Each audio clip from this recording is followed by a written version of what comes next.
से बोला शंकर भगवान की।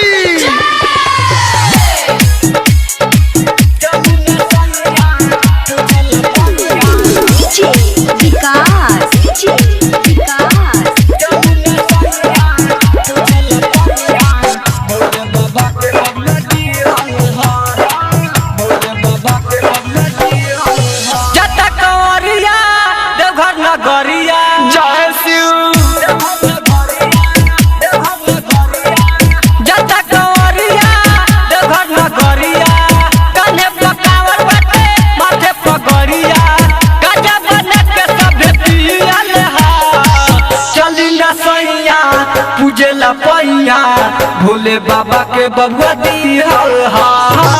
चली ना सैया पूजेला पैया भोले बाबा के बबुआ दिहल हा। चली ना सैया पूजेला पैया भोले बाबा के बबुआ दिहल हा। जता कंवरिया देवघर नगरिया कान्हे पकावर बाटे माथे पगड़िया गाजा बना के सबे पियल हा। चली ना सैया पूजेला पैया भोले बाबा के बबुआ दिहल हा। चली ना सैया पूजेला पैया भोले बाबा के बबुआ दिहल हा। चली ना सैया पूजेला पैया भोले बाबा के बबुआ दिहल हा।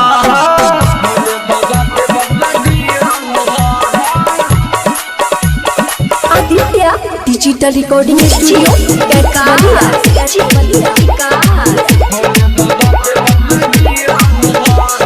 मटियार कला सीतामढ़ी। मटियार कला सीतामढ़ी। भोला दुआरी जे भी जाला हो पूरा हो जाला आरामान हो। भंगिया धतूरे के हमें दीवाना जाने ला दुनिया जहान हो। कति गणेश के हमें पापा अजब गजब के करे ले नासा दिन भर में साथ चिलम पियल हा।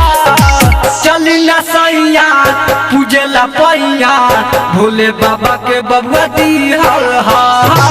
चली ना सैया पूजेला पैया भोले बाबा के बबुआ दिहल हा। चली ना सैया पूजेला पैया भोले बाबा के बबुआ दिहल हा।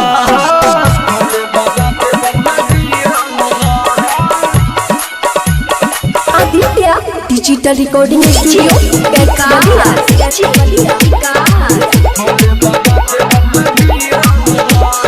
मटियार कला सीतामढ़ी।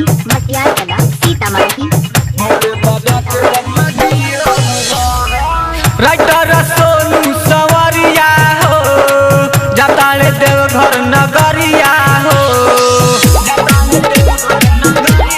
हाँ हाँ किशन पे दरदी सैया हो चली ना बाबा दुआरिया हो।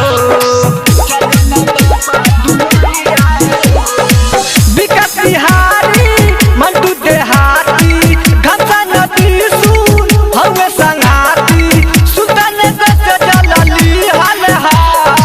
चली ना सैया पूजेला पैया भोले बाबा के बबुआ दिहल हा। चली ना सैया पूजेला पैया भोले बाबा के बबुआ दिहल हा। चली ना सैया पूजेला पैया भोले बाबा के बबुआ दिहल हा। Digital recording studio Kaithwalia.